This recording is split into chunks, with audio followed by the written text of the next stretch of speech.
everyone. Thank you for coming back after missing a week. We appreciate you being here. Ooh, welcome back to the cult. Yeah. Oh my gosh. Yes. That's how we should open every show, to be honest. How are you doing tonight, Brandi? I'm doing good.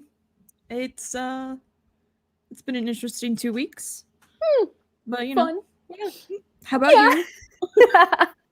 Oh, I already see people like, who else really missed last week? I really missed last week. Same. I'm glad we're here today. Exactly. Oh, this is going to be such a fun episode, everyone. This is where we get introduced to the OG madman in Boomy, who honestly scared me as a kid. So why don't we You were scared of Boomy as a kid? Why am I big? Wow. There we go. Yeah. Dude freaked me out. Fun. I'm like, if you see an elderly gentleman who's like shriveled up and then all of a sudden hulking, it's like either steroids or supervillain. No, I love Boomy. He grew on me. Initially, I wasn't. It was a very stranger danger kind of thing. All right. That's okay. And today we are starting out by using a new method to show pictures. So bear with me. Y'all don't peek onto the side of things. Like this area doesn't exist over here. I don't even see what you're talking about. Huzzah! What? Exactly. But yes, we are talking the King of Omashu. My goodness, it is an incredibly strange episode. And I think the best way to describe it is to go through the Netflix description to talk about. Go for it. I don't have high hopes. It's not great. Let me just pull it up here. It says, Sokka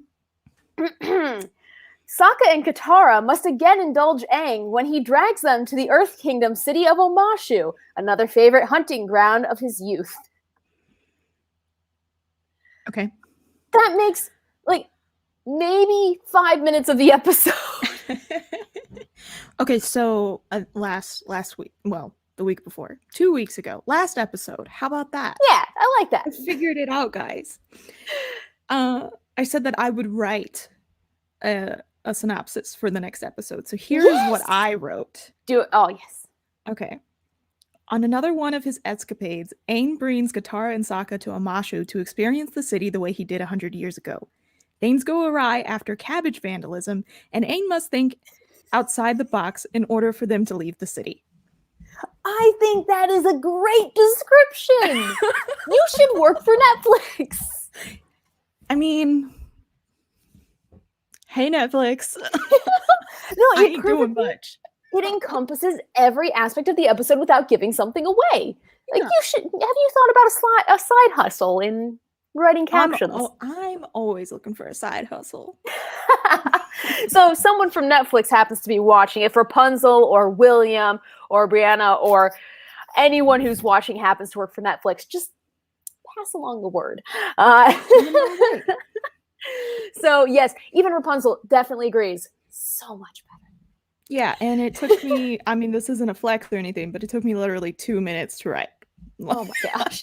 That's like an unintentional flex that is still like just hovering over Netflix. Literally, no. I'm just saying, whoever is writing these for Netflix, where you at? Because it ain't hard. Probably just like, oh, let's give this to the intern. And the intern has never seen the show and they're just like, oh gosh, first 5 minutes. Okay, let's go with that. Oh, but yes. So we walk into this episode. Aang, Sokka, and Katara are going to the Earth Kingdom city of Omashu. I don't know why I said it so dramatically. I think that's how they introduced it in a commercial or something, which I can never find the original promos for these episodes. Yeah, I know. It makes me really sad. So sad. But you know what? We get introduced, and this is our first view of the Earth Kingdom, really, other than Kyoshi Island, but that's more of a village. What was your impression of this pyramid scheme of a town? Literally. Yeah, I mean, it is like I think it's the second largest city in the Earth Kingdom besides Ba Sing Se. So like, it's big, and I think it is definitely the largest town that the gang visits before they eventually get to Ba Sing Se. So I really like it. I really loved this episode. I know a lot of people don't like it a whole lot because they're like, "Oh, it's a filler episode. Toss it aside." And I'm like, "No. This one is fantastic." That is rude. This Okay, is one of my we should take favorites. a poll of the people who are watching. Did you enjoy this episode? Because I've never heard of someone who doesn't like it. Oh yeah, a bunch of people are always just like, "Oh, it's just a filler episode. Who cares?" And I'm so like, sheltered. "Nah, that's all right. Maybe I just hang out with the wrong people." There we go. Just hang out with more people like me, and then Yeah. either you'll catch on fire eventually, or you'll just get along swimmingly, or both. I think that's an option for both. All right, I'll try for both. But no, with this episode, when I initially saw the Earth Kingdom, I thought, oh, great. So they're like the Egyptians. They like sand. I'm like, because, pyramids. That was my look. And I was so stupid. It's like, no, they made it to look like a mountain. And yeah, I felt so stupid going back and watching and just being like, I used to think that they made that out of sand. No, I always knew that it was like mimicking the landscape around it because wherever it is very mountainous. I think that that's really adorable that you thought that way, and I think it's so cute. It's so bad. It's so cute. Oh, well, thank you. Oh my gosh, yeah, it took Netflix days to come up with theirs, probably. Okay. I imagine you have one person who just does all the descriptions for all the shows. And then they're just like, oh my gosh, what do I do? What do I do? Maybe they do only watch the first 5 episodes because that's a lot of stuff. Yeah. And yeah, a lot of them are a lot like this, I'm finding. It seems like the first few minutes of the episode are what the captions are about. Maybe that's what they watch. If we get one good caption out of any of these episodes, I'll be happy. Okay, new goal. It's a new goal. Come on, Netflix. There we go. We can do this, you. everyone. Now I'm going to do my little scrolly scroll here and try to find... Haha! Name's Bonzu! Pippin Paddleopsicopoulos the third! I love this part. I don't know about you, but I just love the fact that Aang thinks that that's a good cover. Yeah, but then also Katara comes right out behind him and is like, June, Pippin Papadopoulos. I think that's actually the name of someone at my church. But like, she doesn't even skip a beat. She's just like, of course. Meanwhile, Sokka's just in the back like, what? Like, I feel like that's their reaction to a lot of what Aang does. Oh it my really gosh. is. Are you looking at Katara's eyes? Like one's a little higher. No! This is why we don't look at the details. This is why we look at the details. Oh, we're gonna have a great moment coming up. You messaged me earlier today and you're like, I've had this since the original airing. Oh my gosh. But yes, so we're trying to sneak into Omashu, and while that's happening, we also get introduced to a cult favorite. Like, literally, this dude is the Rocky Horror Picture Show of Avatar: The Last Airbender. He just, it's so, everyone loves it. There's so little content, but everyone loves it. He was just supposed to be like this one-off character, like you were only going to see him in this episode. And the creators brought them back because the fans loved him so much. Oh my gosh. It was so, I just, it's one of those characters that never ceases to make you smile. And they're not even funny. They're just like an angry old man in his cabbages. And it's like, you have like, I know. I'm just laughing at an insane old man. Oh, here we go. Rapunzel, if you're interested in making wigs with your animal's hair, there are tutorials for felting with cat hair. I don't think I could ever make a wig out of Radar's hair. I mean, he sheds enough, but that would take some time. Time or dedication. You decide. Yeah, oh gosh. You really want to touch it to see what it feels like, too. What do you think Sky Bison hair feels like? I feel like it's like sometimes soft, so kind of like wool, but also scratchy because Aang even says that, oh, how do you like live in this stuff? So I don't really know. Maybe it's coarse. I think it might be like coarse on the ends and then really soft undercoat. So if you're just like, oh my goodness, you're a good boy, then it's like really super soft. Maybe. That was a side. But the Cabbage Person is the most tragic figure in the Avatar universe. Yeah. I think that it is very interesting that in Avatar: The Last Airbender, he's just like this cabbage merchant that, you know, everybody loves to torment, and then in Legends of Korra, he like he's a rival to Sato. It's like, that you I'll never show even you. See. I'll show them all. So like, comeback goals. Really, really though, yes. And so finally, poor Cabbage Man, he eventually gets into the city, but we got the gang going in first. And honestly, tell me as a kid, would you have gone on the chute system? No. No? Scared of heights. I've never even been on a well, I have been on a roller coaster, but I screamed the entire time. Like, even before the ride started going, I was like, no, I regret everything. See, I love roller coasters. I would not do this. Oh, okay. So we would both be on the sideline just like, you're gonna die. Pretty much. There's like the only reason why it went awry is because like as they were going down, spears were coming down too, and so like Aang like rocked the cart out of, and then like they somehow get back in. But I also just want to point out that this technically isn't like a pause screen. They freeze framed this in the episode, and it makes for a great moment. Oh my gosh, it's so unconventional for the show to like just pause it and just show you a freeze. But I think early on they definitely accepted this as who we are. We put these weird things in. Yeah. Oh god. Can we talk about Momo's face for a second? Because even Momo is not into this. Momo's just trying to escape at this point. Like he's trying to pull the gang. Like, come on, guys, I got you. Maybe. I also really like how Aang's foot is literally just like Katara should have had a bruise. Oh my gosh. Yeah. Oh my gosh. I never noticed that before. And Sokka's just... I wouldn't... Yeah, Sokka's like, this is it, guys. We're dead. We die. Oh my gosh, I love this one. I guess after the Unagi episode, the animators realized how important screen grabs would be. Yeah, that could be true. They might just have been like looking at it in the director's room and said, let's do it again. We aren't sure if the kids will pick up on it, so we'll just do it. Oh, we would have found it. Oh yeah. Oh my gosh, yes. This, like I said, this episode has some of the best screen grabs, and I see the comment section definitely agrees. Also, can you tell that I'm stalling for time because I can't find, there it is, the next picture.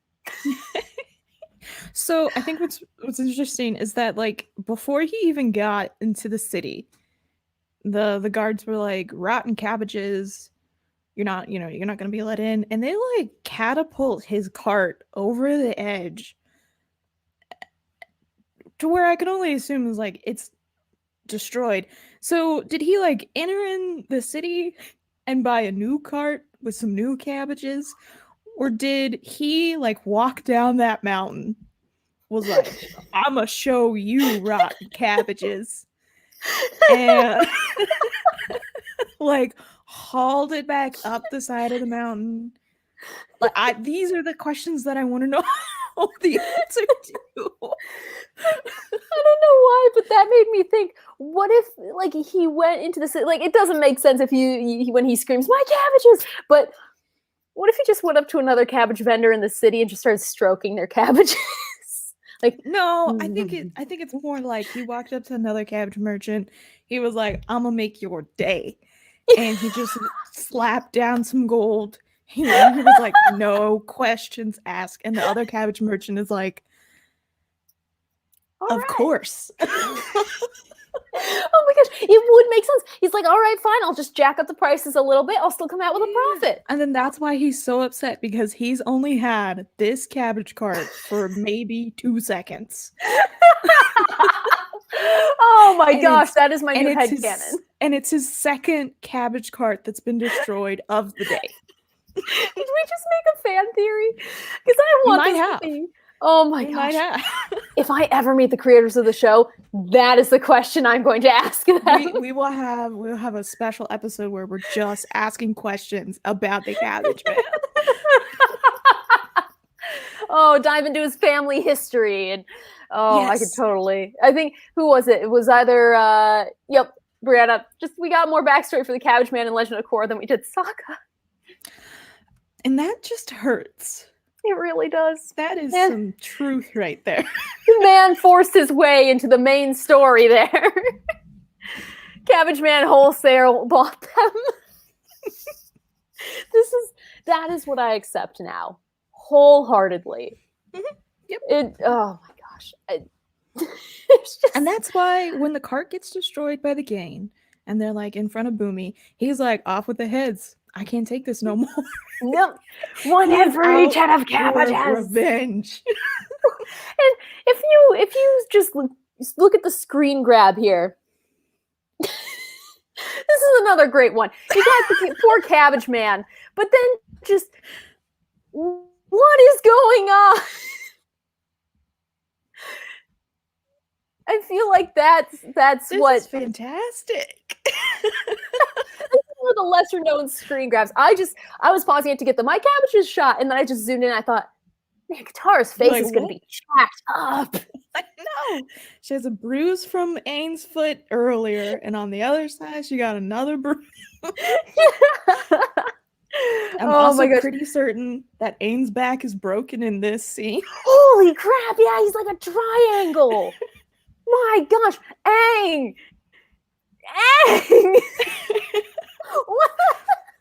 I just want to point out Brianna's comment right here because this might be true. Cabbage Man is the main character. The Gain is just living in his world. There's your theory. There's a theory for tonight. Yes. On a very special episode of Order of the Blue Lotus, we delve into the tragic life of the cabbage merchant. Yes. Oh, you've never seen the screen grab. Woo! This is why we're here. New to show content. The world. 16 years later. Oh my gosh. And if you watch back the scene, look at Sokka's eyes, because they're actually like, the pupils just flicker into different spots. It's really weird. Yeah, he got the wind knocked out of him. He doesn't know which way is up, down. He doesn't even know what a cabbage is right now. I think he's missing a pupil at the moment. No, I think it's just down. Oh, well, that's still impressive. It was so bad it jarred his eye out of line with the other one. Proves my working theory that this episode has all the good grabs. It really... Oh my gosh, I'm trying to think. I have these listed in alphabetical orders. A, B, C, D, E, F. So now I have to find F, and it's right here. Boom. I don't like this new organizational scheme. Hey, I just have a quick question. Why don't you just number them?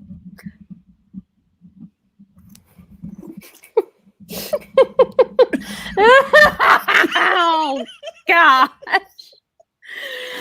I am so tired. That's okay.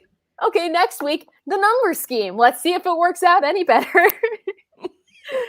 Oh gosh, no, I'm going to do that now because that somehow didn't work its way into my head. I appreciate that you went for it, but I think it's interesting that you're like, oh, I'll just let alphabetize, and I'm like, no, numbers. There's baby. An easier way. That's the story of my life. Is there's an easier way. But that's all right. Oh gosh, we'll move on. Speaking of which, we move on into the King's Chamber, which for me as a kid, I thought, wow, he's very minimalist. That's nice. Okay. Like, I thought for a grand chamber it would be a lot more elegant. I don't know. I kind of like it. It fits with Boomy, not too flashy. Yeah. But yes, the gang... Oh, sorry, go ahead. Well, I was just saying, like, the only other, like, throne rooms that we've seen is the Fire Lords or the King of Ba Sing Se. I guess we kind of seen the Northern Water Tribe a bit. But, like, it's not like he's the king of the Earth Kingdom. He's just king of a city. Yeah, like that's true. It's a decent sized city, but probably, yeah. If he's a good king, then he's not being too flashy and not taking away from his people. That Everybody seems like loves that's a good explanation. Also, next up after F is G. Yes, I know my alphabet. I just can't seem to find it. There it is. It's okay. You're doing better than me. We go from being potentially thrown in off of the wall of the city down into the bottomless pit with the cabbages to let's have a feast. Yes. And this screen grab, this little nibble of lettuce has haunted me. Oh, really? Wow, this episode really traumatized you as a kid. It did. No, he's like first off, who eats lettuce a single leaf at a time, like whole leaf, not even chopped up, and just like. So like I really. I'm not saying that I'm like, I'm gonna get me a snack, and I'm just like, I'm gonna eat a lettuce leaf. It's more just like, as I'm washing it, and then I washed too many for like my taco or my sandwich, so then I'll just like eat it. It's a happy accident leaf. Like yeah, but I can't say that I'm like actively seeking out whole leaves of lettuce. See, that's what worried me the most. Does he just have a plate of lettuce leaves just stacked one on top of the other like a sandwich? I don't know. Maybe it's the key to like living long because he's like 112 years old. Could be until you try it, Katie. And I agree with Rapunzel. Anytime I hear someone say, "Can we let us leave?" or something like that, I'm like, "Let us leave." Oh yeah, no, I do that all the time too, and it'll just be like, I'm with a group of people and we're leaving, and I just say, "Let us leave." That's and nobody ever gets it. Oh, that's sad. Our safe group here understands. Brianna, we're good. I know where you're going. He does need some lip balm. The dude's like, I mean, to draw in the cracked lines, like. I mean, that makes me want to put chapstick on right now. No, in like the first video game for this series, you like one of the quests is to like go get Boomy lip balm. Really? Yeah. I never played the. Oh my gosh! You only have to play the first one. Don't play the other two. Good to know. Good to know. Also, I have no idea how this one so my computer's being weird and it put it into 2 shared folders because I guess I just have too many screen grabs to show off. So I'm just gonna do a little toggle in here and there. But we get Boomy, who's just like, you know what, I'm gonna expose you for who you are, and I'm gonna throw some meat at you. Well, yeah. I thought that was a great way to just be like, we're gonna surprise you and pull out your secret identity by hucking red meat at you. It's chicken. White meat at you. But no, so like Boomy recognizes Aang like right out the gate when they're like back in the throne room because the cabbage man is like, kill them, off with their heads, 1 for each head of cabbage, and Boomy is like, throw them a feast. And he just recognizes Aang because Aang literally hasn't aged a day since he last saw him, and he wants to know his secret to living long. True, but at the same time, he's gonna mess with Aang too. Yeah, like if one of us had been frozen in an iceberg and the other lived an extra 100 years, like I could see us screwing like around and just being like, hey. What's your secret? I'm not going to tell you mine, but what's yours? 100%. I mean, totally. even if we saw each other at a grocery store without one of us seeing each other, like only one of us saw the other person, we would totally mess with you. You just huck an orange. You just get a head of cabbage and just chuck it at. That's it. You go find Katie at grocery store, throw cabbage at her. It's either if I see you or if I see someone with an Avatar: The Last Airbender shirt, and then I will in a store. Like, I will don't get arrested. Maybe I won't throw the whole head of cabbage, just like a nice little leaf folded into a paper airplane. Maybe you just shout my cabbages and then run away and see if they.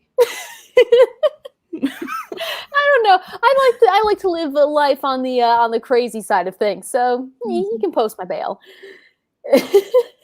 I appreciate Boomy correctly using the word literally. I don't know if I didn't catch it or where did he use it correctly? I don't know the episode word for word. I'm such a bad fan. I mean, I don't think I know this episode word for word either, but I wonder if I can find a transcript. There are some that I do know word for word, and it honestly isn't healthy. Oh gosh. So we get the feast, and we get Boomy, who's just like, all right, take them to the chamber. It's like the bad chamber is a good chamber. Yes, I love this whole exchange because it's like, take them to the and the guard's like, which chamber, sir? He's like, and it breaks the whole tension of the episode. And I think it's like a little subtle nod to be like, the game really isn't in any danger whatsoever. Yeah, it's like a little hint there where they're just like, it's okay, guys. He's weird. That's all he is. He's not bad. He's just weird. Yeah. So we get this one's one of my favorite screen grabs just because I relate so much to Momo. I mean, who hasn't been Momo at some point in their life? Usually on a weekend. Oh gosh. Oh, there we go. Rapunzel, you haven't aged a day. Literally. Yeah. Yep. Oh, okay. It's at the end. That makes sense. But yes, no, correctly using the word literally in the early 2000s. That's impressive. Also, we have a question here. Does the Cabbage Man eat cabbage? Does he love it so much that he can't bring himself to bite into its crunchy flesh? I don't know. I don't know. I feel like he would probably eat it for every meal. Really? I feel like he would. He's just so in love with it. He wants to be a cabbage, and he heard someone say, "You are what you eat," and so now he's made that his goal, so that every cell in his body is fed by cabbages. Maybe. I mean, if that's the case, why did he abandon cabbages and then start building cars in Legends of Korra? Maybe they got a divorce. I don't know. I don't know. I mean, I don't know. Maybe he really does like it. We're thinking a lot about this. I didn't know we were gonna get this deep, guys. Also, shout out to JJ. Thanks for coming in. How's it going? Momo is us. Yes. Momo ate his weight in apples. Yeah, I want to do that. I love apples, and they're being from Michigan. The west side of the state is just covered in apple farms. Mm-hmm. So, oh my gosh, every fall, I specifically flew back home last fall to go to the apple orchard and to see my family, but to go to the apple orchard. I got so many apples through the TSA, it wasn't even funny. So at one point, it was probably 5% apples. Yes, I've gotten many things through the TSA: a pumpkin, apples, a whole Giordano stuffed pizza. Mm-hmm. That was fun. That's in the end, I just end up looking like Momo. Extended belly. It's just like Bubba from Forrest Gump. Cabbage soup, saute cabbage. Cabbage roll, cabbage soup. Oh, that sounds like a vegan menu if I've ever heard it. I feel like Ain would be into it. Oh yeah. And William, lack of iron, definitely. If he's an earthbender, though, do we know if the Cabbage Man is a bender or a non-bender? We don't. See, if he was a bender, then he could have just I don't know, eventually learned metal bending, pulled out the iron from the ground, and then sprinkled it on top like a weird dressing. That was a rabbit hole. Anywho. Oh my goodness. What we get from this after we shove Momo in an air vent is, this scene that did scare me. I think this is one of the ones that I did not like because, first off, that just is scary. I It's don't a know. scary Boomy look. never creeped me out. I'm sorry. He never did. I was like, he's not scary. I'm just like, he's just kind of kooky. I think it was because I was in my stranger danger phase. So I was just like, Aang, don't talk to him. Run away. Oh, if I met someone like Boomy in real life, I might have been scared. Here's the thing. I have TV shows, movies, what have you, just don't affect me the way a normal person would. I'm like never scared by them. I've never cried. Like I laugh and I like can relate to the characters, but I'm just like at the end of the day, like I'm never actually gonna meet them. So you're telling me if this ripped old man in spandex and a short, like a pair of, like a skirt, walked up to you on the street and was like, hi, do you want some rock candy? You wouldn't be afraid. No, I'm saying in real life, for sure. Like, okay. We would have thrown down. But like in the show, I was never scared of him. Oh my gosh. No, he definitely,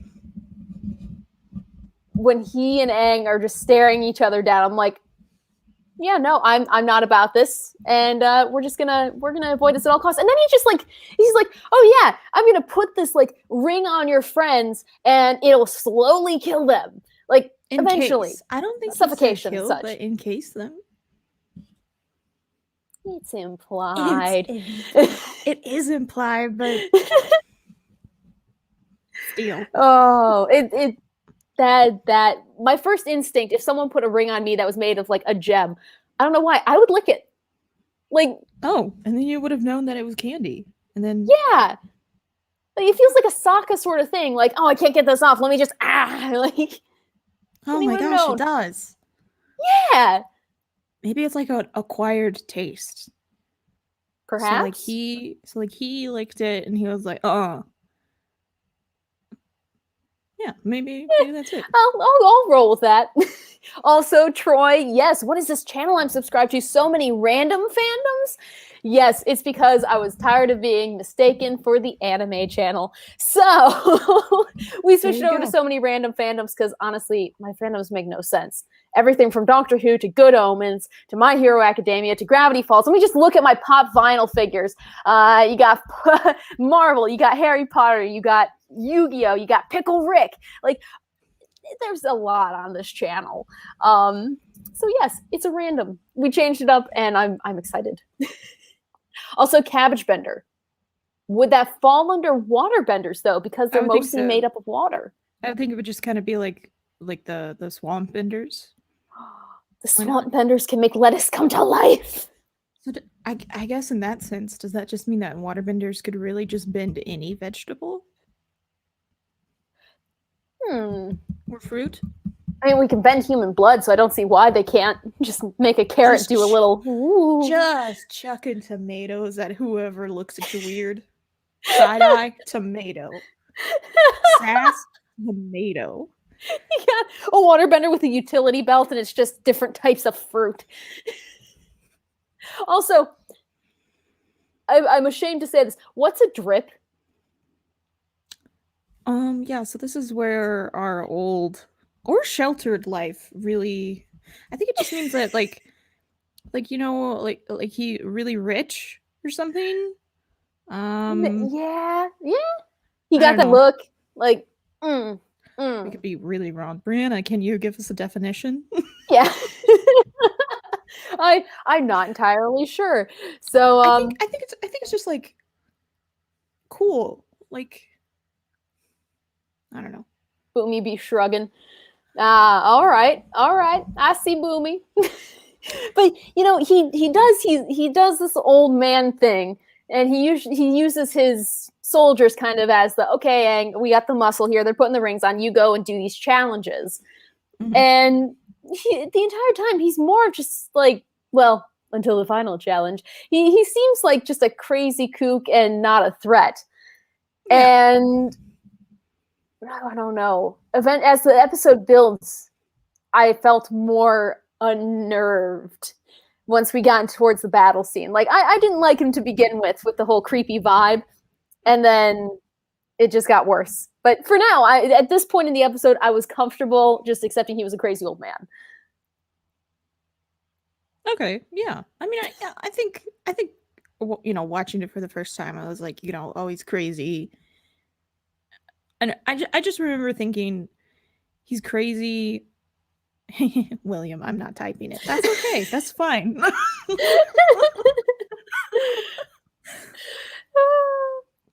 But anyway, so like, I remember being like, yeah, he's crazy, but I never really thought he was that much of a threat.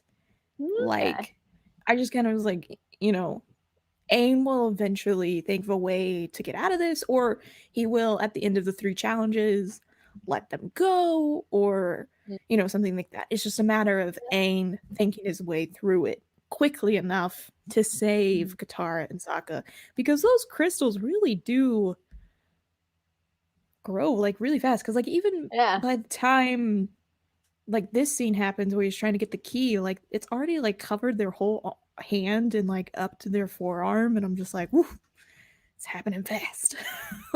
And that's another thing. I imagine like Sokka would just be trying to punch it off. Like he'd just repeatedly be hitting a wall, like, why won't you come off?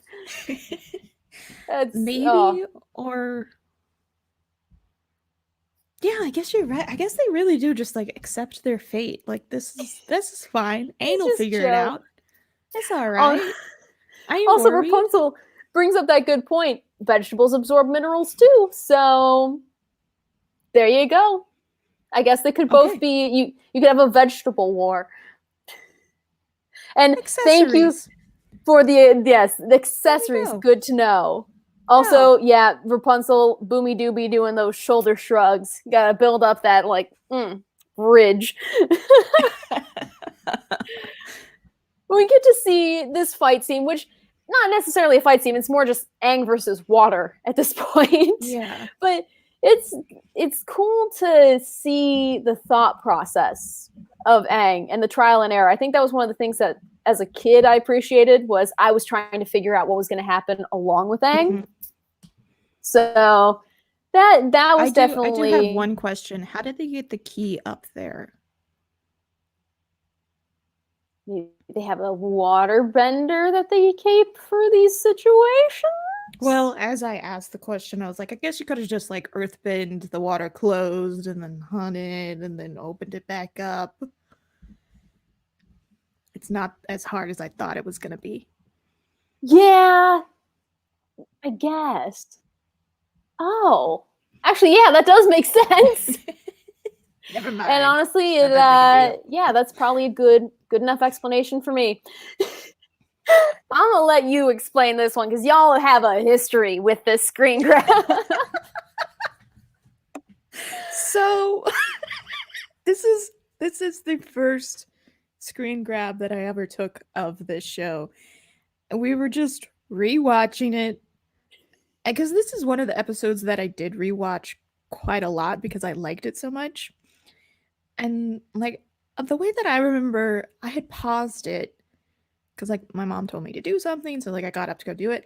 And when I came back, my little sister was like laughing her head off, and she was like, look at the pause screen you got on this. And I was like, what? And I took a picture of it with my little phone that I had, because I was, and it was my screen background for like a year. No way. Yes. That's incredible. And I every single time I get a new phone, I just make sure that I have that one get transferred over because I love it so much. I also have I think I have one more, but it's like Zahir. Okay. It's always, there's no end to the enjoyable content that this show provides. You're missing the little air puff mushroom. Yes. Yes. Right after he's just like, I always thought, because I have a little brother, and at this point I was like, hey, John, can you do that? He's like, no. I was like, yeah, why isn't Aang just screaming in pain? But I guess the Arab nomads teach him to be bendy. I mean, did you not see his back earlier? True, the man has no bones. He's a bone bender. They can just shift around wherever he needs. It's like at the least he has dislocated legs, maybe like a dislocated hip. Nah, he's fine. He's fine. He just pops right back up. All right, we're good. Let's go. On to the next one. Oh my gosh. And the next challenge, I liked this one because it totally fooled me. Where Boomy is, the King of Omashu. Gosh, that was a spoiler. Comes back. He's like, I've lost my pet. Can you go find Flopsy? Yeah. Oh, right. I don't know why I just noticed it now. But this thing is the quintessential Avatar: The Last Airbender hybrid animal monster. What even is Flopsy? I don't know. I never ever figured out, like, he looks kind of like Momo and like a goat and a rabbit. Yeah, he's a lot of things. Maybe he's like the mutt of the Avatar universe. He's just a bunch of hybrids that bred and then boom, here you go. Maybe. Gorilla goat. That actually makes a lot of sense. I overcomplicated things again. I liked your idea though. Yeah, well, I guess technically a gorilla goat, it's still a hybrid.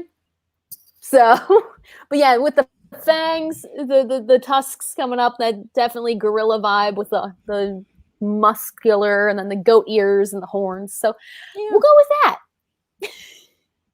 A gorilla goat.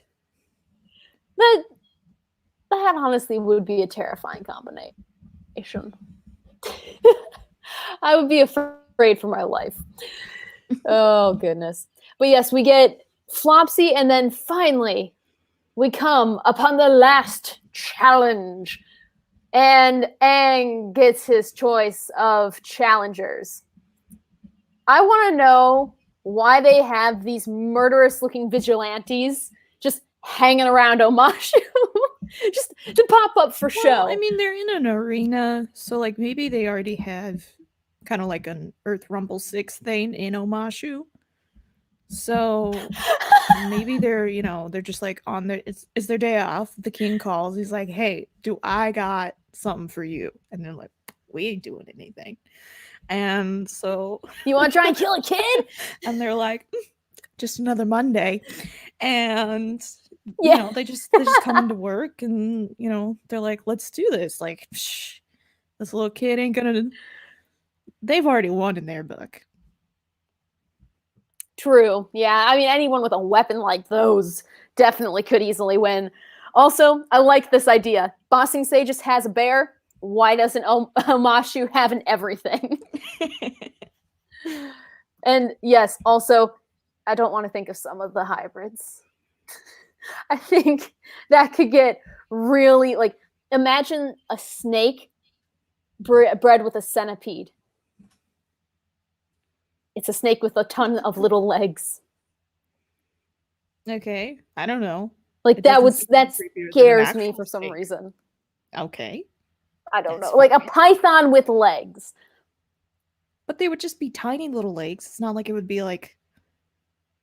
But like, honestly, being chased by a person with tiny legs, like, they're small, but they're fast. It's like, I feel like a snake would be fast if it had little legs. I don't really think so. I don't really... Yeah. I don't know. It's one of those Katie brain tangents. Yeah. I don't know. I think it's fascinating what you're afraid of. We could write a book. There we go. One of these episodes, We should talk about all the animal hybrids that could happen. Like there should be an animal hybrid generator somewhere on the internet. And is. just figure something out. Also, Rapunzel brings up a good point. Did you ever notice this? The dude with the axe is wearing a lion turtle costume. Yeah, I noticed that when I rewatched it for this podcast. I was like, oh, interesting. I want to know how and like how they know about the lion turtles if there's only a few of them in existence. Well, isn't the lion turtle just like also just a symbol in the Earth Kingdom? Or like you see it a couple different areas, because like even like in the intro, Aang like air scooters into. Oh no, wait, does he? Is it a lion turtle, or is that? Or am I remembering the intro from the pilot? It appears somewhere in an intro. How many times have I seen this intro and I'm now having like two worlds? I don't know. But anyway, like I think it's just like something in the Earth Kingdom that you see quite a lot. I like that. Them just showing up, like it's almost just kind of like maybe they don't really know what the lion turtle means, but they still just use it because it's intimidating or something like that. Because even when Aang sees a picture of the lion turtle in Washington's library, he's like, hey guys, look, a lion turtle. So even Aang knows what a lion turtle is. Maybe it's like the dragons of our world. Like no one's really ever seen one, but we still have, they're all over with symbolism. Yeah. I like that. I'll accept that. Headcanon accepted. So we go from this pick where it's like, oh yeah, you can choose one of these two. Meanwhile, everyone else is just like, Aang, what you gonna do? And Aang makes the wrong, very wrong choice of picking probably the buffest man in all of the Earth Kingdom.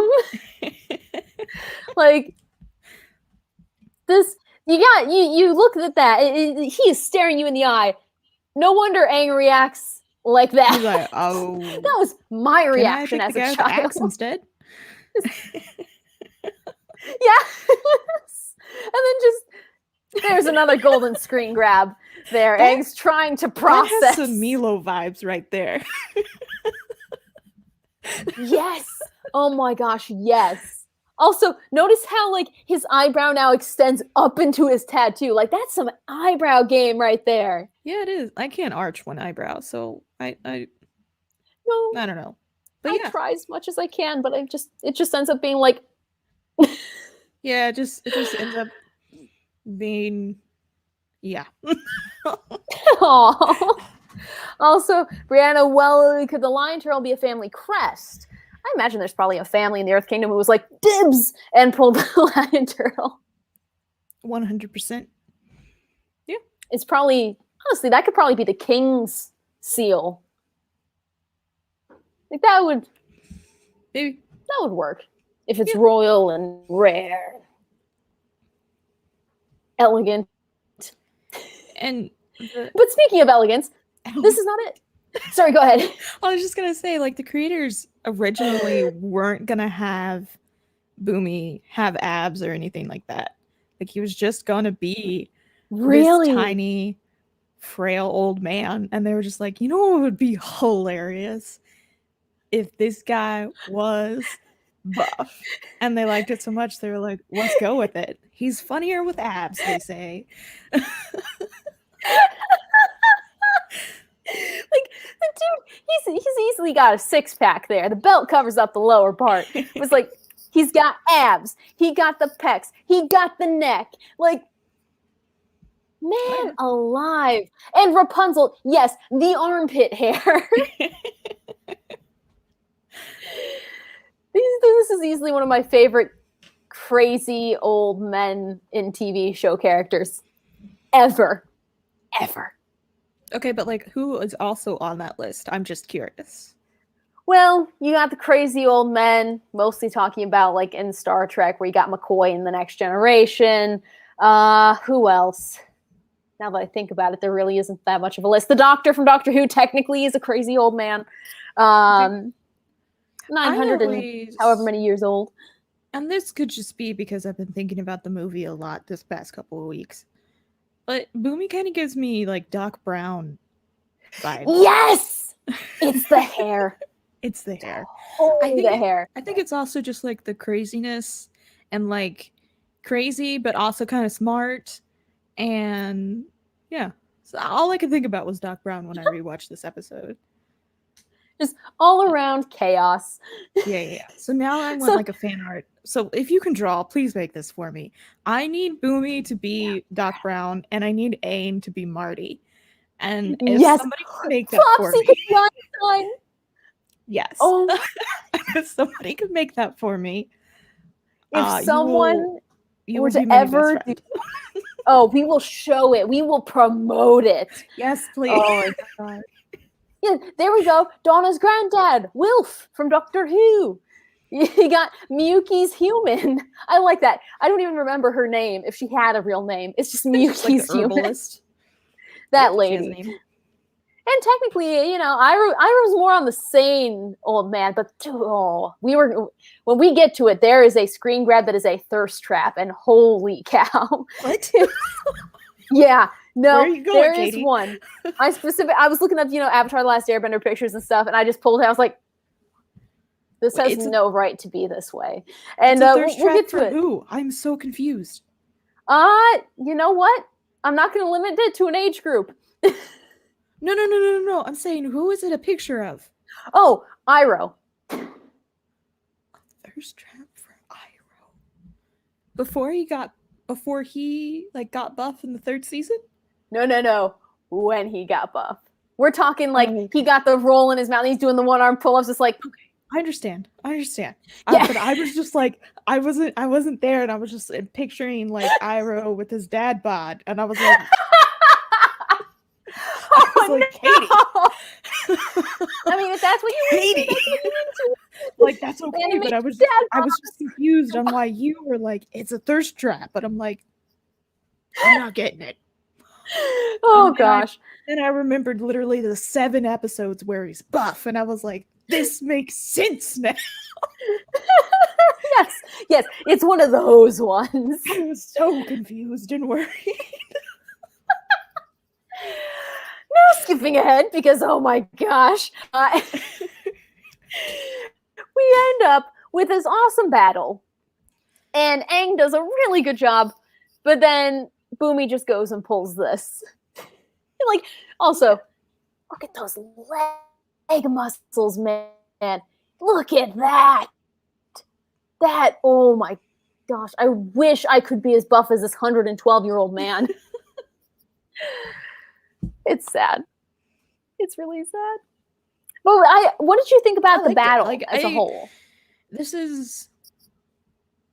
I mean, the biggest battle that Aang has had up until this point is really back in the South Pole, when they're trying to escape Zuko's ship. Like, he kind of had a bit of a battle in the last episode with the Kyoshi warriors, but it wasn't like this big duel where he was just up against one other bender.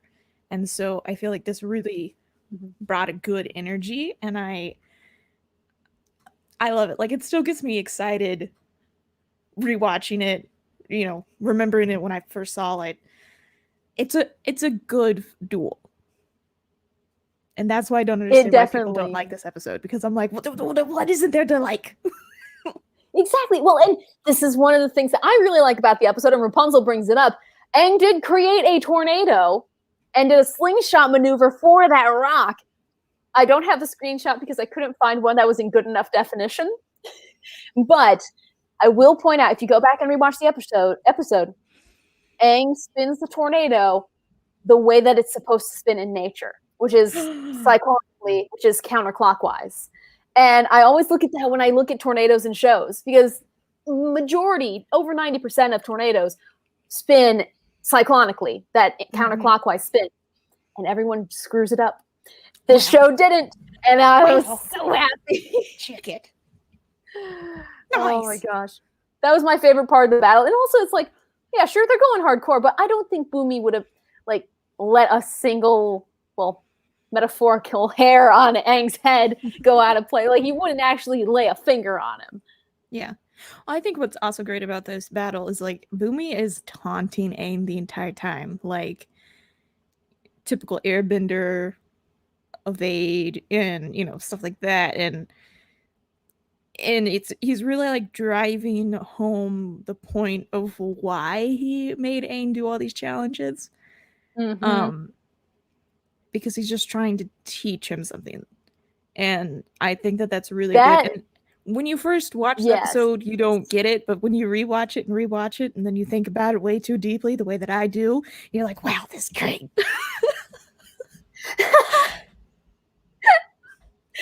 Oh my gosh. Yeah, no, he really does. And I think probably the reason why he did what he did with the rock candy, well, as we find out, is to add that pressure to see how Aang performs under pressure. Like, on a normal given day, just be like, hey, Aang, bet you can't go get that key from under the waterfall. That's not necessarily high stakes. You add in that time constraint, like any video game, and suddenly the pressure's on. Mm-hmm.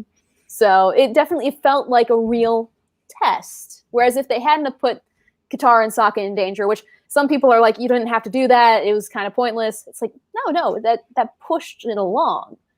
Yeah, and then it's also, I think it is also kind of like stopping Aang from thinking about anything else. So, like, he's like, Katara and Sokka, they're in this danger. I gotta save them. I gotta save them. I just have to complete this next challenge, and we're that much closer. And it's not really leaving Aang any time to be like, why is this king doing this? Like, what is the point? And it's kind of like just another distraction that Bumi has made for Aang. And so, they definitely do have to be in danger. Yeah.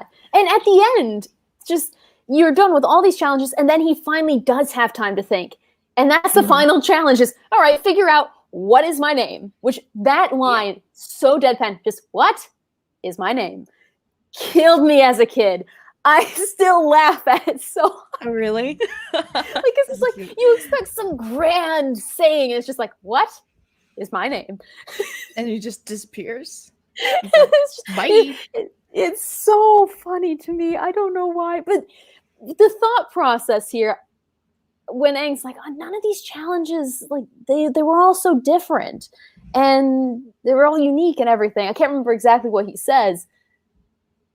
But I like how they show him thinking it through. It wasn't just what is my name? Oh, well, he's kind of crazy and he looks a little bit like my old friends. So, yeah. It's like, no, they actually go through what they did in the episode and explain why it was important. Mm-hmm. Well, and then also another great sibling moment between Sokka and Katara here. Sokka's like, what if his name's Rocky? Because he's an earthbender. And Katara is like, you know what? We're going to keep thinking, but that is a solid backup plan. I like like, she could have like tore him down so easily, but she was like, you know what? Maybe. And I feel like one, they've already had like such a crazy day. Two, she didn't want to waste time arguing with Sokka. And three, honestly, given the way the king thinks, like, why wouldn't his name be Rocky? Yeah. No, it's one of those moments where it's just, you're so like, you know what, Sokka? We'll keep that in mind. it shows the genuine, that is another aspect of the sibling thing. Like, we both have siblings. I've had moments like this with my brother and vice versa. Like, he's definitely more of a Katara. As far as crazy ideas go, I'm the ringleader of that. But it's a genuine sibling reaction. Yeah, definitely. I feel like my siblings were a little bit more vicious. And like, we would be like, Rocky, really? I hadn't thought about that. That would have also been an acceptable answer. Just, no, I didn't think of that, Sokka. Or we would have been really sarcastic and been like, you know what? That is a really great idea. Let's just go with it. And me and my siblings were all vicious. Some people wonder if we actually like each other. Nice. Eventually, in the end, it's a yes. Oh, gosh. I mean, we could go with that. We get we get them finally like trying to help out Aang. And he's just like, actually, no, I know who it is. And we get to see one of my favorite moments in the entire show, which is Aang reuniting with Bumi. Yes. It's so... It makes me so happy. Like... And also, just before he runs and hugs him, I have to point this out. I did not notice it until I paused it. Aang yes. actually has tears in his eye. Yes. I know. I think, yeah, because like, oh, yeah, this is the difference between you and I. That's okay. Have your moment. It's a great moment. We're good. No, and I think like besides Appa, there's literally nobody else that he's had from like his life would have been so different. Even like obviously the whole Earth planet or whatever would be completely different if he hadn't have gone. But like, and this was something that I was kind of thinking about with this episode was who would be Team Avatar if Aang didn't go in to the iceberg? Would it be Bumi? Would it be his Fire Bumi Nation and Kuzan? And Kuzan? Who would we have from the Water Tribe? Like, who would be Team Avatar? Gran! She was just like, screw the Southern Water Tribe and having to be a healer, etc. I'm gonna go and kick butt. But Gran isn't a waterbender. She is. Oh, right, she isn't. Paku. We'll just shove Paku into this. But is Paku old enough? Oh, right. Is Gran old enough? I feel like Gran could have been old enough. She could have been. Paku, I don't know. It doesn't seem like he's 100 years old. I'm feeling like 70, 80. Yeah, I could see that. All right, it's a trio. Anyways.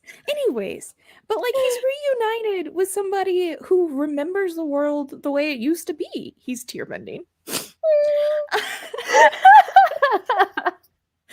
And I think that's what's just so like such a great moment is that here's his friend.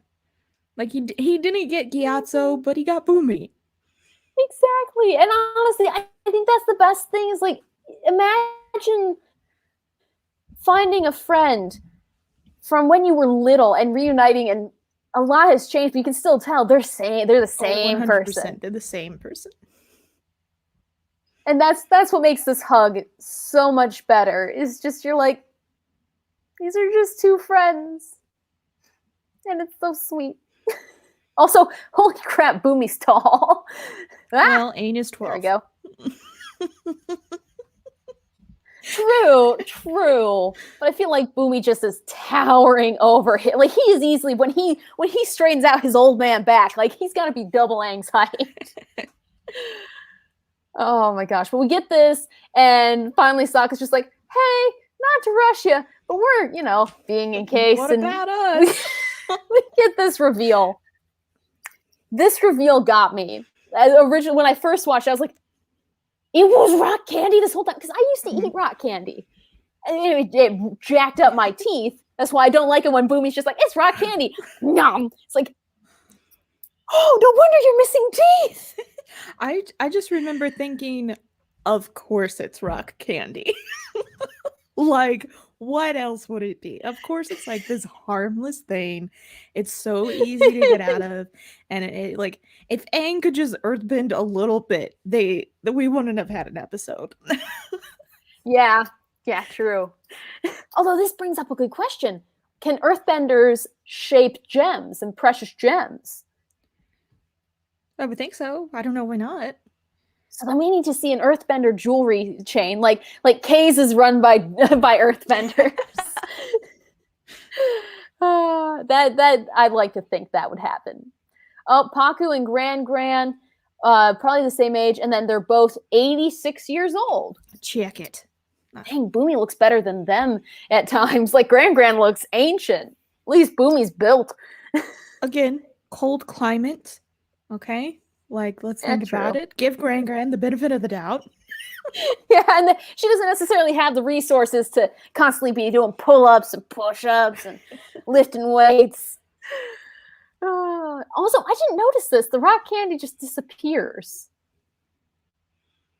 Yeah. Maybe he just has like servants just hiding in the chamber with brooms, or rock benders who can just like pick it up, because this might be like a weekly occurrence for everybody here. Yeah. Boomy's at it again. They don't have television. Boomy puts Jenna on somebody again. All right, we'll get the benders. Aang was also really tall. He's the tallest of the gang when they're older. Yeah, he goes through growth spurts, so he might be on par with Boomy eventually. Yeah, he's got to grow up. And yeah, gems are pretty rocks. I like that. You know what else is pretty? And by that I mean pretty sweet to end a show on. No. Click. There we go. This scene. I know. This is what it looks like when I drag friends on Storm Chase. It's just like, let's roll down the windows and drive. Are you sure that you're not Aang earlier in the episode with like Katara and Sokka screaming their heads off in the back, and Aang's just like, yeah. Yeah, that's it too. This is let's go into danger, baby. This is you storm chasing with another meteorologist.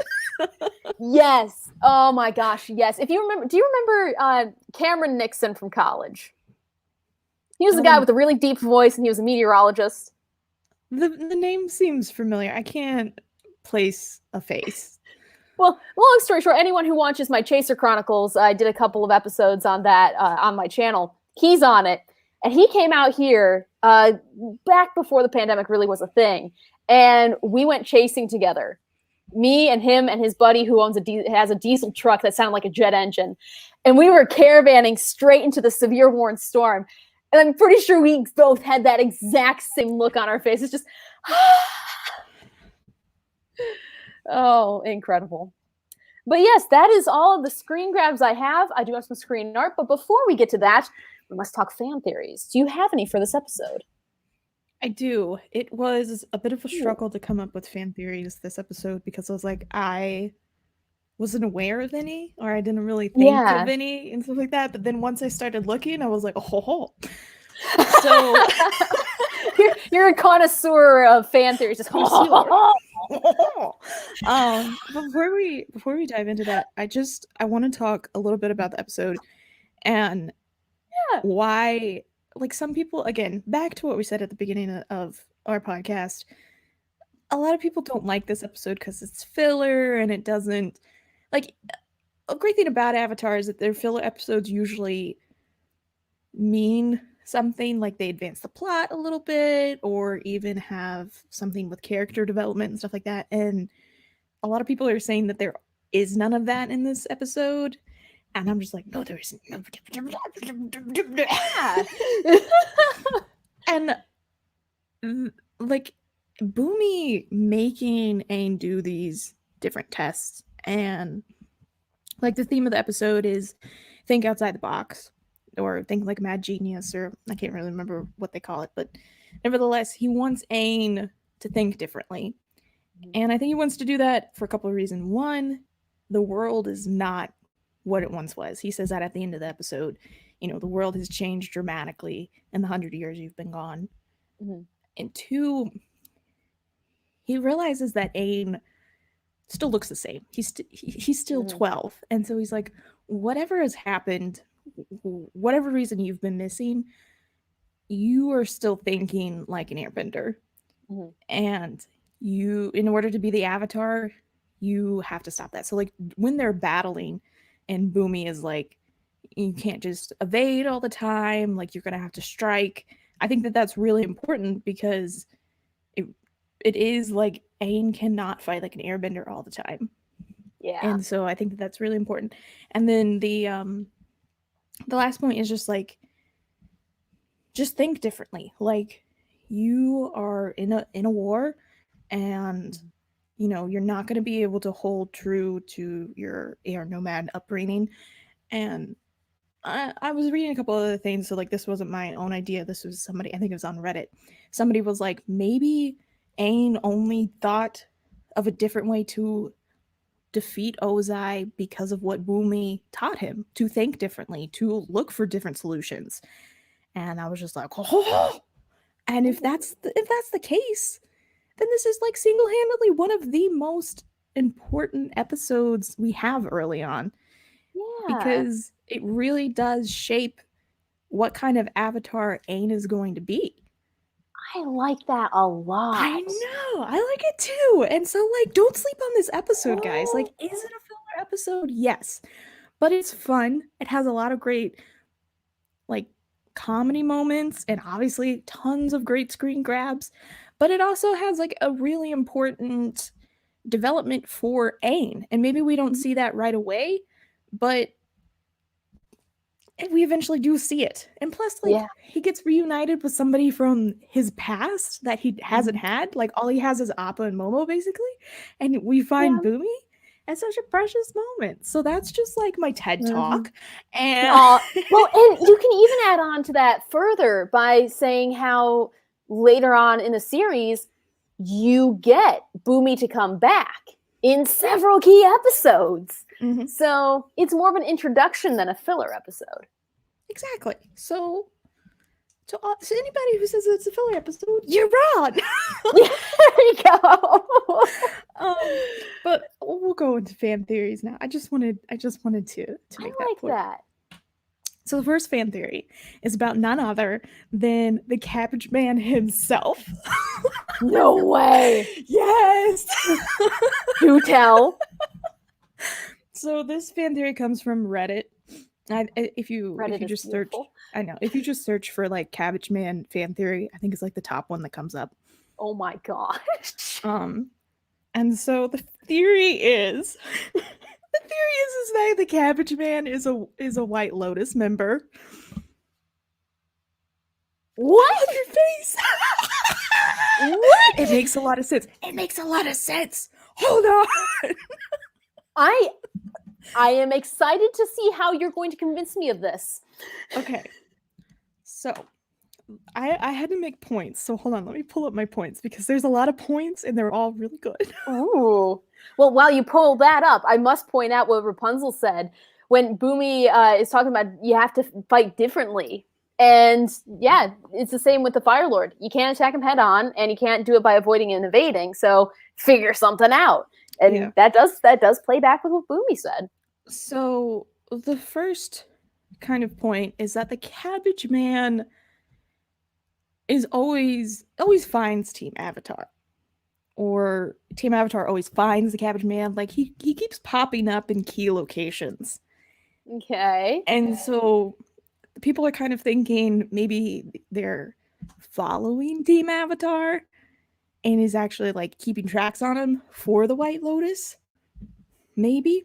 But here are some reasons why. Here are some arguments that he is part of the White Lotus. Number one, all old people know each other. Bumi says that.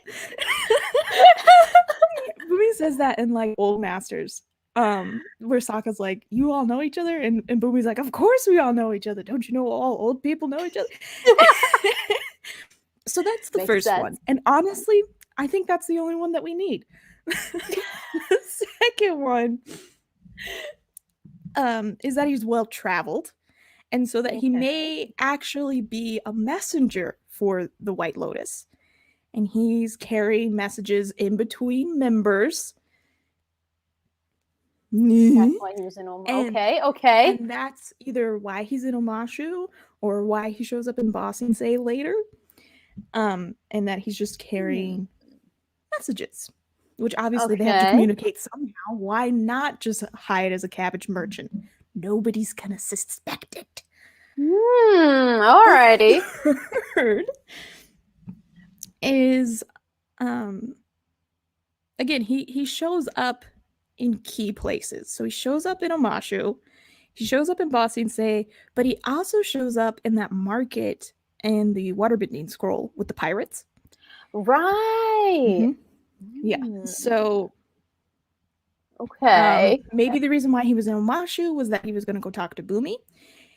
And it also doesn't make a whole lot of sense, like why. So like his cabbage cart gets destroyed. Why would they take him to the king? Wouldn't that be like a lower level? And the reason why they take him to the king is because, oh, I don't know, the cabbage man knows Boomy because they're old pals. And that's why he was so sad. Maybe. Or the cabbage man recognized Aang because at that time the hair hat like has fallen off, is destroyed, and he can see his tattoos. Nobody else really knows what this means, but he's like, I gotta take him to Boomy because this is obviously an airbender, therefore is obviously the Avatar. Interesting. The reason why... I wanted to point this out real quick, because is he really that old? Here's the thing. He's like a freshman at a fraternity. He's the youngest one, so he's the messenger. He's the messenger. Yeah, we'll work that in. We'll work that in. That's why he's the messenger. The reason why he shows up in the market is kind of by accident. Like, maybe he is following the Avatar, but the reason why Iroh goes to that market is because he knows the cabbage man is there, and he's gonna get a white lotus piece or tile from the cabbage merchant because he lost his. And that's the only reason why Iroh and Zuko show up in that episode, is to get that tile from another member of the White Lotus. Are you convinced yet, people? I'm about 75% convinced, but there's a 25% chance it is all coincidence. I like that he's the messenger. That is a cool theory. But then it looks like Rapunzel has another one. Cabbage merchant sells the knowledge to the Ember Island player. I'm getting to that. No way. Preview. Really? No. First, I want to explain why the cabbage merchant comes to Ba Sing Se. He comes to Ba Sing Se because they know that Iroh is going there. So the only reason why Iroh and Zuko go to Ba Sing Se is because they meet in the Misty Palm Oasis with other members, and they get passage and papers to go to Ba Sing Se. And so the cabbage merchant makes his way to Ba Sing Se because they are going to set up Iroh's tea shop as like a place for members to meet and have secret meetings. And then he's also going to go like out into the other Earth kingdoms and like pass out messages and, stuff like that. That is insane. I know. It's such a good theory. Like, whoever came up with this, thank you. And the fourth reason, the reason why he shares the information with the writer of the Ember Island play, you have to go back to Master Piandao and why he taught Sokka sword bending. He does bend it with the hammer, so I guess why he taught Sokka the art of sword fighting. And he says that the reason why he taught Sokka, because he clearly knows that Sokka is from the Water Tribe. Piandao's reason is the art of sword fighting doesn't belong to one nation. And so the idea is that the White Lotus look at art as a form that doesn't belong to any one nation, and therefore they share it with other people in other nations. And so the reason why the cabbage merchant talks to the creator of this is because he tells the Ember Island playwriter their story, because he's just sharing art with the Fire Nation, because they don't. Art is for everyone, people. Like, see that working. There's a lot of things that actually work from this. There's a lot of things that work, and it's scary how good it works. I will point out, though, Rapunzel brings up a good point. How does he travel so fast? I don't know. He has an ostrich horse that we never see. That could work. It does seem like he takes a couple episodes off and then he, catches up with the gang and stuff. So that, and there was, go ahead.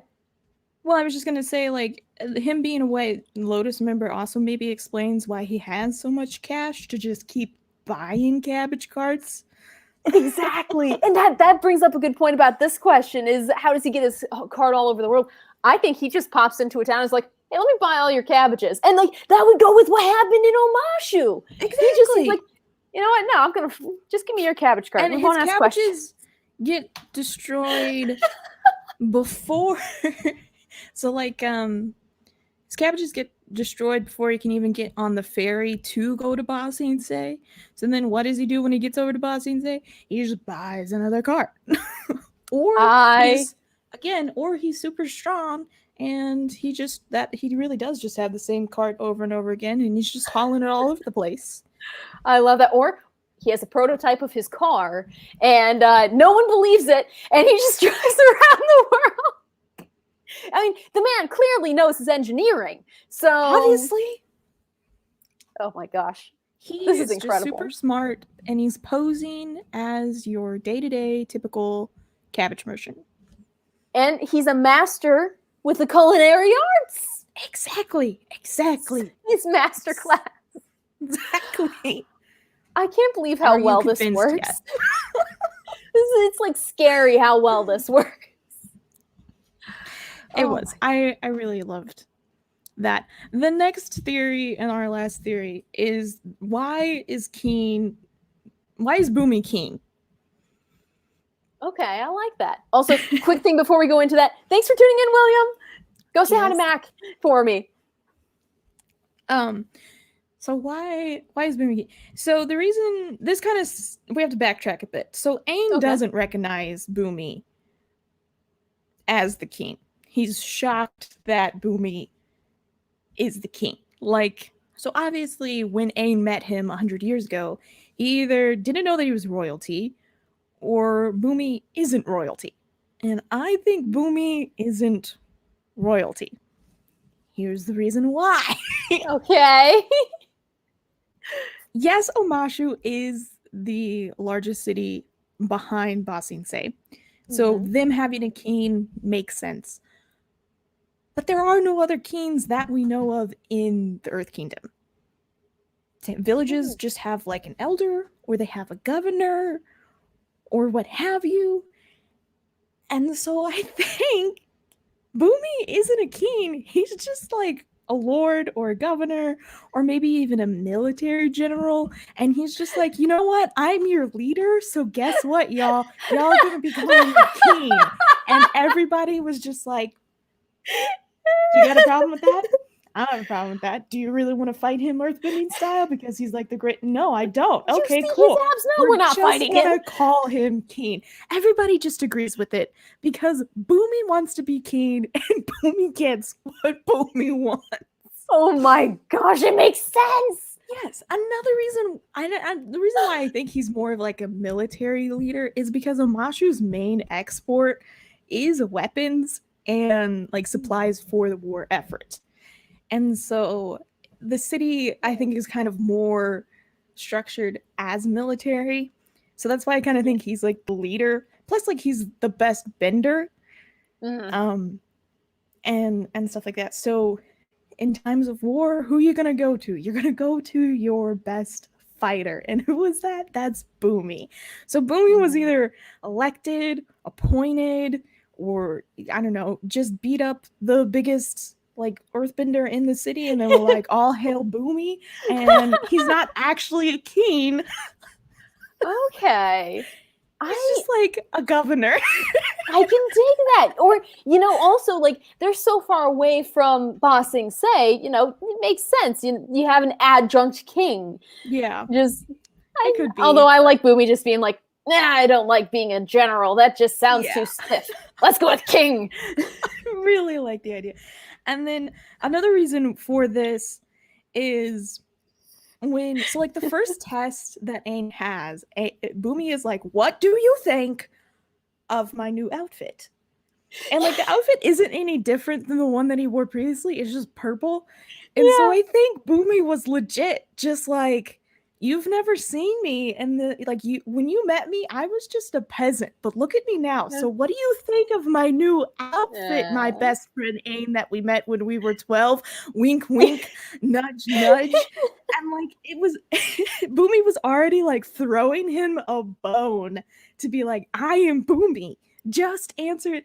And Ain is just like, it looks great, I like it. And he's like, great answer, on to the next one. Like, it was like, we could have skipped the other challenges if you had just picked up on that, buddy, but you great. Now I have to pay all these actors and gotta get that guy up on the stinking ladder. Perfectly good Gemini on these two. Like, come on, Aang, just get with it. Also, Rapunzel brings up a good point. Ba Sing Se it could have the High King, and Boomy could be a lower minor king. Absolutely, which is what I had growing up. This is what I had kind of like thought was you have a High King, and then you just have like these lower kings that just watch over major cities and stuff like that. Yeah. But I don't know. I really just like the idea that he isn't actually a king. He just calls himself king, and everybody is too scared to say otherwise. Yeah, I like that. Oh, gosh. All right, do we have any other theories? No, that's it for this week. Oh, well, those were fantastic, and they actually are pretty cool when it comes to just Boomy's story in general. Because it makes sense if, Boomy, as a member of the White Lotus, he brings in the Cabbage Man, and as a member of the White Lotus, he would also want to be in a position of power. So, yes. And I'm just ready for people to potentially start tear bending on this one. This is a piece of fan art. I only have one piece, and I could not find the original creator. So if someone knows the original creator, please let me know. Otherwise, I'm going to keep looking, and hopefully I'll get to it next week, and I'll be able to tell you who made it. Anyone who knows Legend of Korra knows that Aang and Katara named their first child Boomy. This is a Boomy meeting Boomy. It's so precious. It just makes me so happy. Like, I mean, as a kid, I probably would have cried and just went, holy crap! He's back, y'all. Yeah. At this point, he's like 115, 16, 17. Mm-hmm. Like, well, dude is too stubborn to die, and that's what I want to be. Gosh. And this idea of like Aang and Katara naming their first son Boomy, I think also kind of lends to my argument of, this is a very important episode. Like, Aang could have named his first son like Gyatso, it makes sense for him, but he names him Boomy. Why is that? It's because Boomy is one of the most influential people on Aang and is the reason why he's the avatar that we have. And it just is even more sweet of why they name their first son Boomy. Exactly. It's just so cute. And he inherits the craziness. But he got his craziness from Uncle Sokka. We all know it. True. That is more fan art that will eventually be popping up here. There are a lot of things of like Sokka taking him under his wing, like, okay, you're a non-bender. And your parents are freaking insane benders. Come over here. Let me teach you about sharp objects and boomerangs. And sarcasm. And sarcasm. Oh my gosh. But yeah, no, you do like to think, Brianna, that Boomy lived long enough to meet the other Boomy. And the craziness definitely does come with the name. Boomy. If someone in the real world, like our world, named their kid Boomy, I would fully expect them to be like a pyromaniac. Just going around, maybe like working for the army, just exploding things. Just, yeah! Woo! Just got that chaotic energy. Exactly. Like, I could probably, I can relate to the Boomy vibe. Oh, yeah. Like, I can't believe that you were afraid of him, because, like, sometimes you have Boomy energy. Yes, it's I believe Jillian, who we both know from college, she said sometimes I'm amazingly destructive, or destructively amazing. There's the dyslexia kicking in. I'm destructively amazing. And so it's kind of true. Sometimes I go a little overboard, but it ends up being cool, so it's fine. Yeah. Most of the time. Unless it's, putting your bed on the extreme highest rung and then having it fall on you and then having to rely on people. You don't We got through it. We got through it. We did, and I didn't have a broken bone, and I still have the ace wrap that was given to me. Hey, you know what? You may need that one day. I've used it multiple times. There you go. I am accident prone, and y'all found out literally on the first day of me moving into the dorm that I am accident prone. Or I already knew that you were accident prone. That's why I helped you move into the dorm. Yeah, it's like, you're not doing this alone. True. You're gonna die. And that is the Boomy Chaos all in one. Well, that is all of the fan art I was able to find. Other ones were just a little NSFW about Boomy, which that's why I looked on a private browser this time. If you want to go looking, go for it. Lesson. You learned your lesson. I can't wait until we get to the Iroh Thirst Trap episode. Like, there's some fan art that I will block out. Like, I will blur out. But people need to see. I'm worried about how far we're straying from God. Well, we have several weeks to think of it. Like, I feel because what is that? Like, it's like episode 53 or something? Something like that.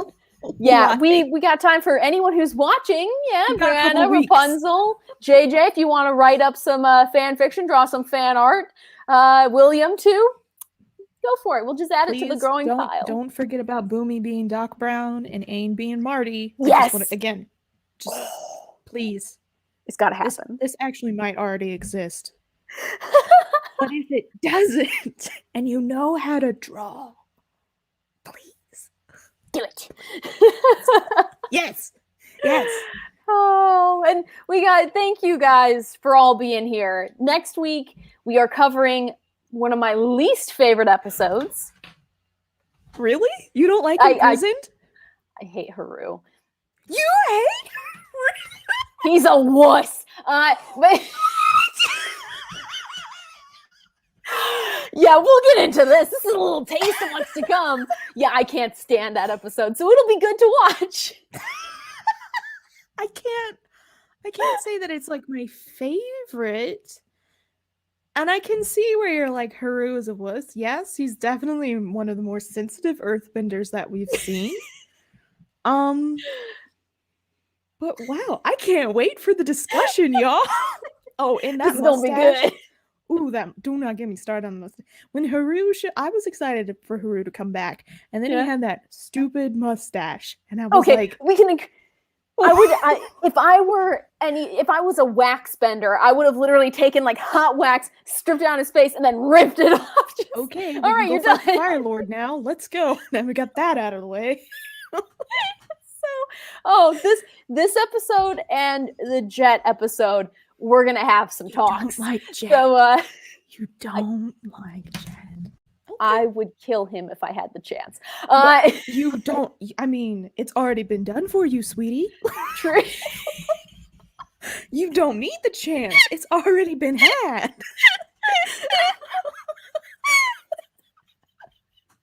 True. It was so a little unclear, but the creators are like, yeah, he gone.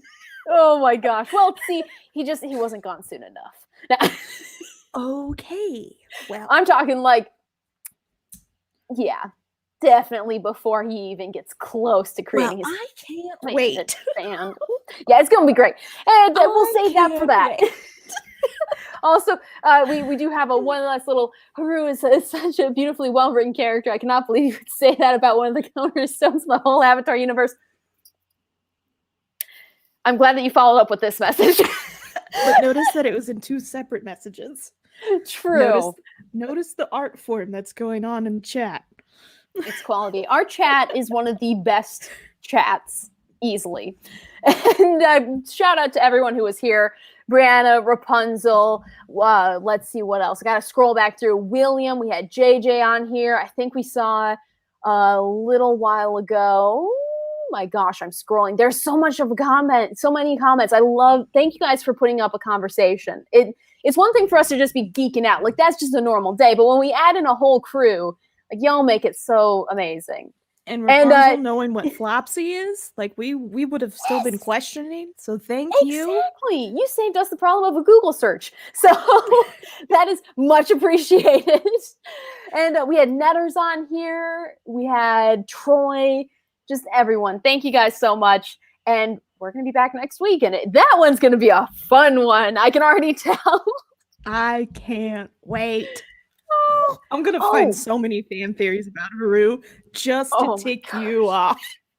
You should do it. Do it. Also, I totally forgot. Fan theories out. Send them in.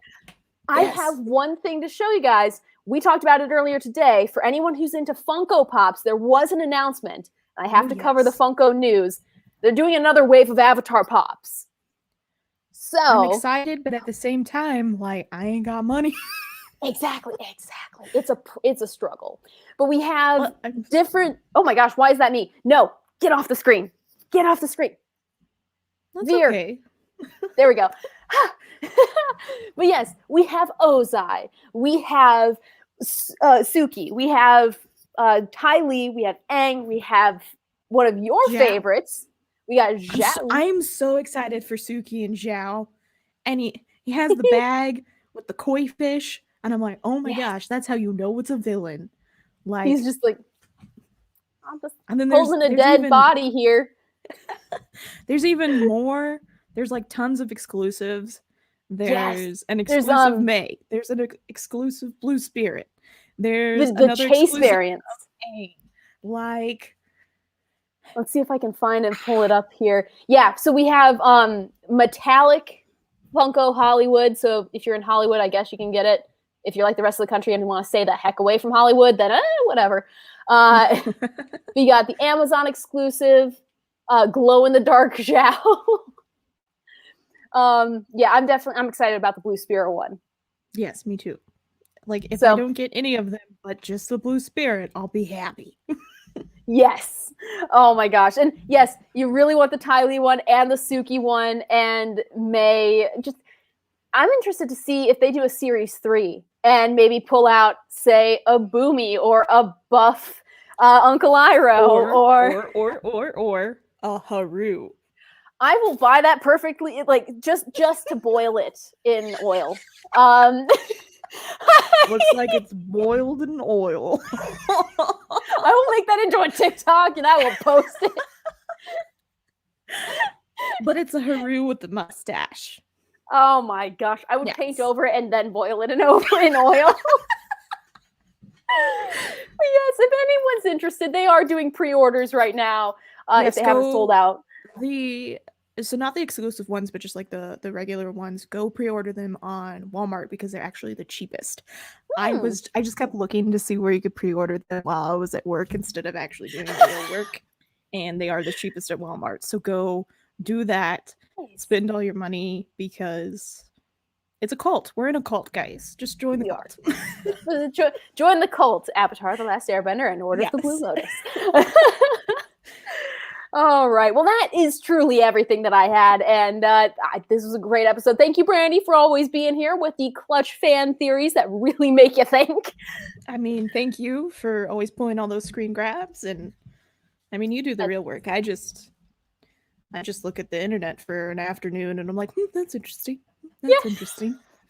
But see, you run the risk being on Reddit of finding things that you don't want. So you have an occupational hazard that I simply don't have. So, oh gosh. All right. Well, thank you again. Everyone have a great night in the chat, and we will see you again next week for, just so anyone knows, this isn't hooked up. This is for show right now. But we'll be back again for Order of the Blue Lotus. Bye, everyone. See ya.